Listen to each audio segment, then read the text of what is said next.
Ladies and gentlemen, nasa harap nyo ngayon ang Benelli TRK 502X.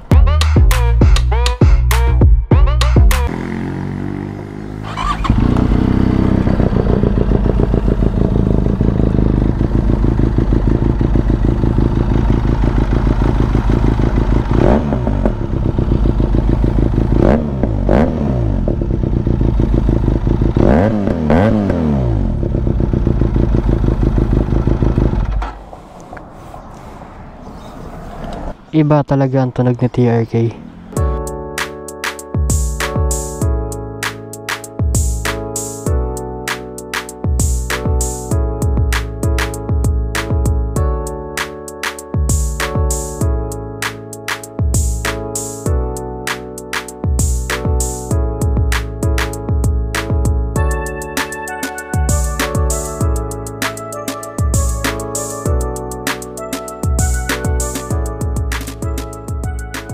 Simulan natin ang review natin dito sa engine niya. Gumagamit si Benelli TRK ng 500cc displacement, liquid cooled, dual overhead cam, parallel twin cylinder, 4-stroke, 8 valves, may lakas sa 47.6 horsepower at 8,500 RPM, at meron naman siyang sipa na 46 Nm of torque at 6,000 RPM.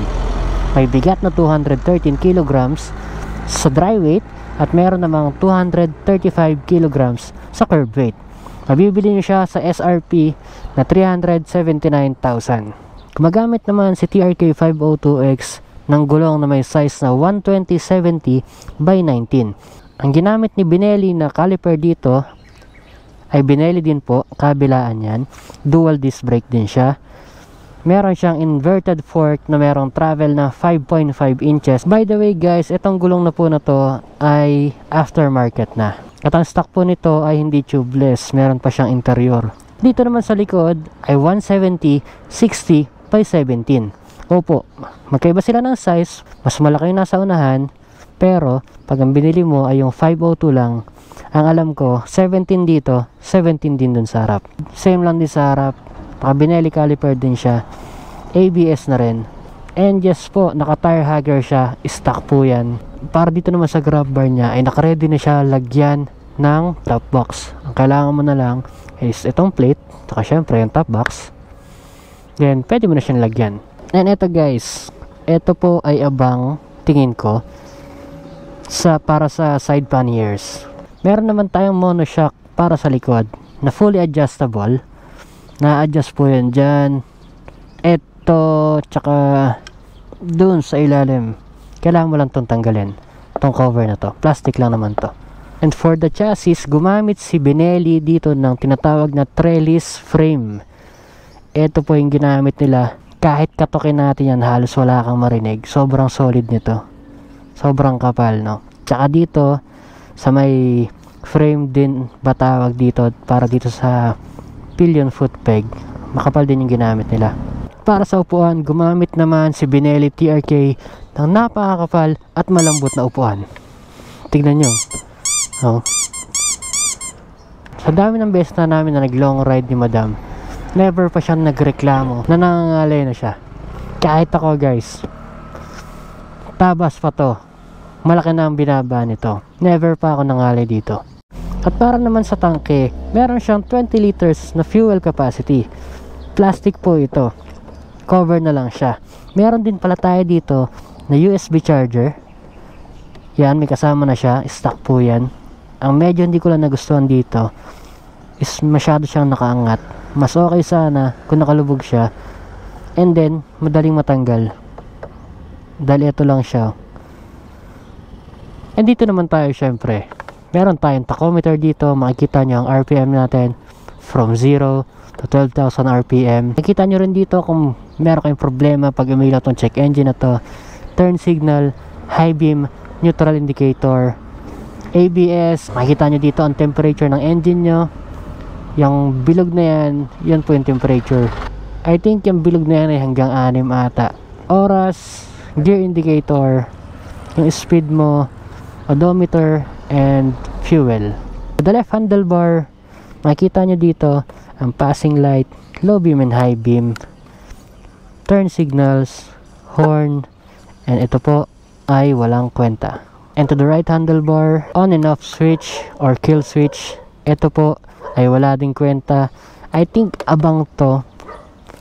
Pwede tong abang. Siguro kung gusto nyo ng magpalagay ng auxiliary light, low beam, high beam, pwedeng ganun eh. Mabalik tayo dito. Hazard switch and the ignition. Pakita ko naman sa iyo ang itsura niya kapag nakabukas ang mga headlight. Ito ang low beam niya. Ito ang daytime running light niya. Yan dalawa na yan.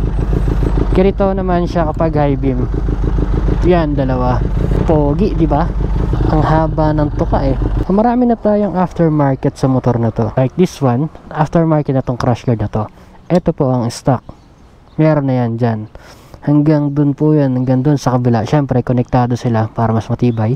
Aftermarket, then stock po yung visor natin. Ito yung isa sa maganda sa kanya. Hindi siya ganun kababa, hindi siya ganun kataas. So, poprotektahan ko pa rin niya sa hangin, lalo sa high speed. Ito, ang isa sa mga nagustuhan ko dito. Ang isa pang nakita ko na meron ganito ay si Ducati Multistrada. Guys, ito pang isa. Meron siyang, ewan ko kung anong tawag dito, air intake ba to?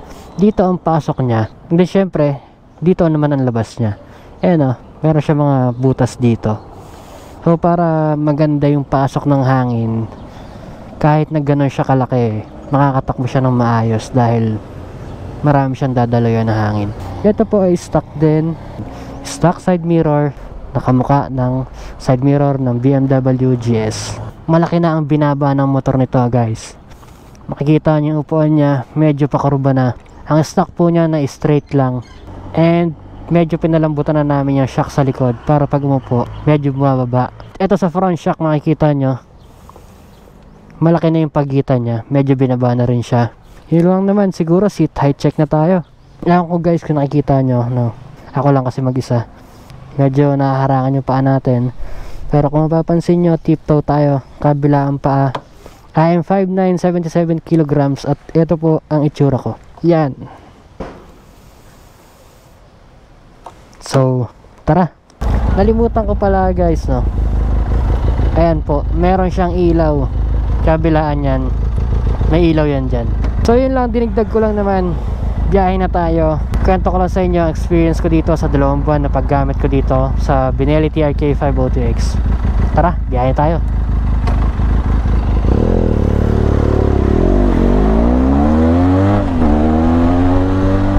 So, ano nga ba yung mga nagustuhan natin dito? Bakit nga ba sinap natin itong TRK 502X doon sa Honda Rebel 500 natin? And isang dahilan kung bakit ko sinap si Honda Rebel, parang masyado na kasing maliit si Rebel para sa akin.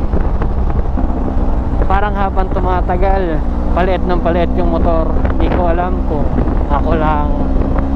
hindi ko alam kung dahil kasi nakasubok na ako ng iba't ibang motor. Marami na tayo nagamit ng motor na malalaki. Nakagamit tayo ng Versys 1000, nakagamit tayo ng Z1000, ZX10R.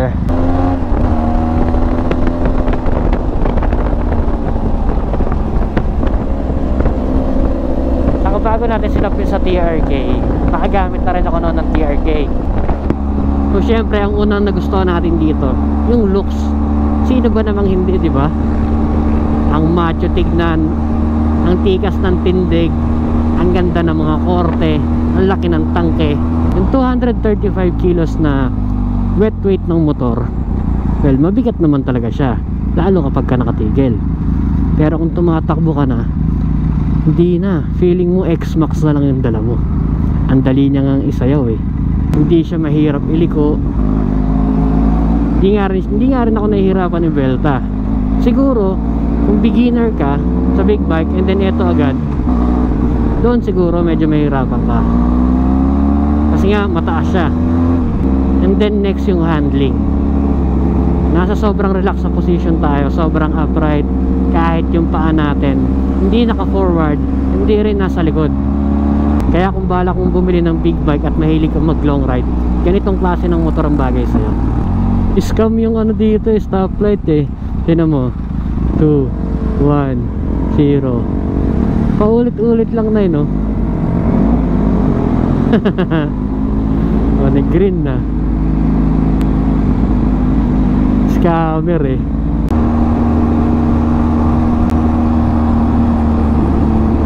Ganda ng Z9, no? So yan sa mga gusto kong matesting na big bike, yung Z9 MT-09 F900 ni BMW. Yan yung mga gusto kong matry eh. Sa suspension nito wala rin akong problema. Kaya nga nung sinabi ko kanina, na-adjust siya preload, rebound, compression. So pwede mo siyang galawin sa kung anong gusto mo, na tigas o lambot. Kung may back ride ka man, solo ride, meron kang mabigat na karga sa top box, pwede. Depende na yun sa'yo. Nung bagong kuha ko to, tinry ko siya talaga idaan sa mga lubak. Hindi naman natin siya pwedeng i-compare dun sa Rebel kasi magkaiba sila ng tipo ng bike. Yun ay cruiser bike, ito ay adventure bike, so mas matagtag talaga yun. Pero itong si Benelli TRK 502X, meron siyang play na 5 inches sa harap. Kahit medyo malubak ka ng malalim, hindi mo sobrang iindahin. Ang ganda rin ng play niyan sa likod, kasi kahit may angkas ako, tayo nga kanina, tinatry namin yon. Kaya okay na okay siya. At kung meron kang OBR, mahilig din kayo mag long ride, maganda tong motor na to. Dahil ilang beses na kaming nag long ride ni Madam, hindi daw ganun kasakit sa puwet kahit na malayo yung biyahe namin. Hindi rin siya ganung pagod, unlike noon sa Rebel. Las Piñas to Tagaytay lang, ang sakit na ng puwet namin pareho. Ang kagandahan lang kay Rebel, dahil nga mas manipis siya, so ang daling isingit. And then syempre yung tunog, hindi siya yung typical na inline 2 eh. Tunog GS, tunog BMW. Kahit yung stock nito, ang lalim tumunog. Top speed ko dito ay 160. So kung mahilig ka sa mga racing, hindi ito ang para sa'yo. Pero kung ang pinakahabol mo ay comfort, lalo sa long ride, marirecommend ko talaga tong TRK. Bago namin kinuha tong TRK, marami kaming kinonsider na bike, like the Bristol Venturi 500, Seth Moto 450 MT, Versys 650. Yan yung mga kinonsider namin na bike. Pero kasi kung looks lang talaga ang titignan, para sa akin lang sariling opinion ko lang, number 1 si TRK pagdating sa looks. Si 450 MT, si Versys 650, at saka to si Venturi 500. Okay naman sila sa akin eh. Ang medyo nabitin lang ako sa kanila yung harap.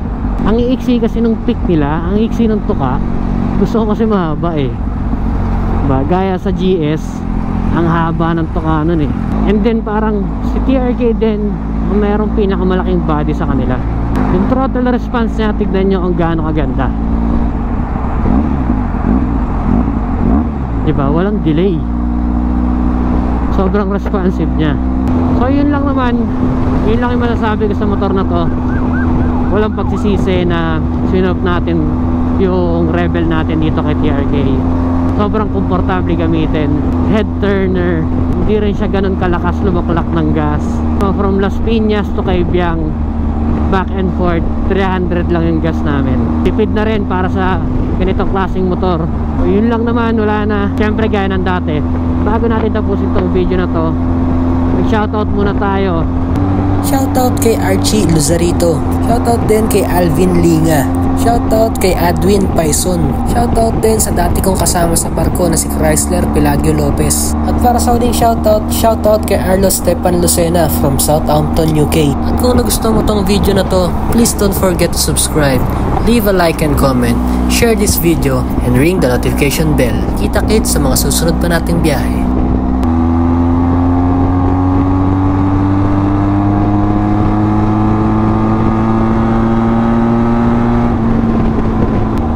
Gumagamit din ng TRK, baka pwede nyo naman i-share kung anong mga naging bad experience sa kanya. Siyempre, share nyo na rin kung anong mga magagandang memories sa kanya, kung anong mga gandang experience nyo dito sa motor na to. Yun lang, out.